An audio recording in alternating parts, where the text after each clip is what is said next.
Wow, that is amazing. Tonight, in his most daring feat yet, I'm about to make a transition here. daredevil Nik Wallenda traversing an 1,800-foot wire Ooh, that was fun. across the crater of Nicaragua's Masaya Volcano. The lava beneath reaching up to 2,200 degrees Fahrenheit. There's a very strong draft right there.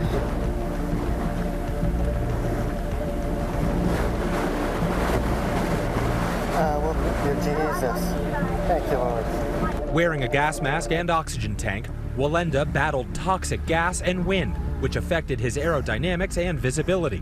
Whew, the gas moving under me. That'll mess with you.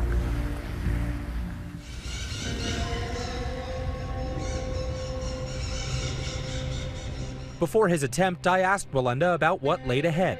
The reality is I'm risking my life, and we're dealing with Mother Nature. Relative to your previous accomplishments, where's your head at going into this one? I've trained and prepared so hard for this, and again, years and years have gone into this. But there's a little more angst probably going into this one because of all of the unique elements, because we don't know what it's going to be like out in the middle there. Mike Trofer, Wallenda's uncle, is the lead engineer and has been preparing 6 months for this event, guiding a team of riggers to make sure that the main wire, just over 1 inch thick, and the 116 stabilizing wires stayed secure.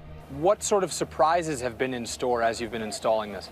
Well, the environment has thrown us a pretty big one. This gas coming up out of the crater has a significant acid content, and this is one of the stabilizers that was hooked to the rope. That doesn't look good. That's not good. This is corrosion caused by the stress that was in the rope.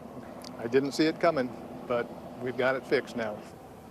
The last week, in the middle of the night, I'll wake up in cold sweats because of this walk. Every step is dangerous, but I will start to become more and more relaxed as I get through that gas, for sure. What will you do in the moment when the wind does pick up and you're out there in the elements? I will adjust to that wind as best that I can, and that's where my training and experience of walking over the Grand Canyon and Niagara Falls and Chicago and New York City, all of that combined is the only reason why I'm able to take that first step on Wednesday night. Fighting the elements is nothing new for Wallenda. Whether it's teetering on the edge of the Grand Canyon, walking blindfolded 600 feet above the Chicago skyline, or crossing Niagara Falls, Wallenda has been pushing the boundaries of what's possible for decades. His 26th minute of the walk. Sprinting to the finish. You don't have to move. I'm going to do this. What do you think, New York City? What do you think, world? Last year, Wallenda and his sister Liana made history once again, 260 feet above Times Square in New York City, 1,300 feet on a cable, no thicker than a garden hose. To do something that's going to literally leave my fingerprint on the city is pretty exciting. The Wallenda family, known famously as the Flying Wallendas, traced their roots to European circus performers all the way back to the 1700s. Testing limits is in their DNA. Nik and Liana are 7th-generation wire walkers. Their family has been performing mesmerizing feats of athleticism for decades, as showcased in this 1963 documentary for the CBC. My mom was walking the wire when she was 6 months pregnant with me. I've walked the wire since I was 18 months old. Hold it, hold it, hold it, hold it. For me, being on the wire is alive. There's something extremely peaceful and serene about that. Just like some find their peace by going on a jog or reading, I find my peace by getting on a wire. But in that peace, there's a constant danger. The family has not been immune to the tragedy inherent in the dangers of their work. Several Wallendas have died or been injured in high wire falls. In 1978, Nik's great-grandfather, Carl Wallenda, a renowned high-wire performer himself, fell to his death during a stunt in Puerto Rico at 73 years old. This video, captured by a local news crew at the time, showing his harrowing final moments.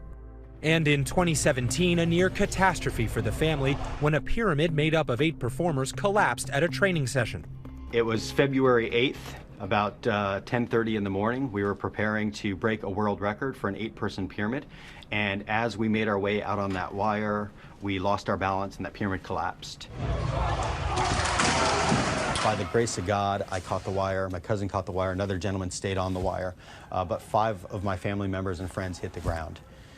I broke a rib, punctured my right ear canal, broke clear through my left humerus, but the big one was every bone in my face. The trauma doctor, he said, when we first got the call, he said, the fear and the voices of the paramedics, he says, I was certain we were going to have fatalities by the time they got to the hospital.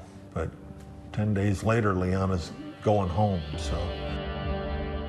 It's just hard to relive it over and over again.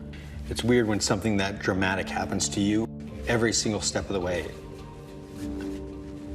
I mean, that's why I'm a little emotional, because I'm there again. Tonight, that emotion and history no doubt in the air as Wallenda achieved his latest dream.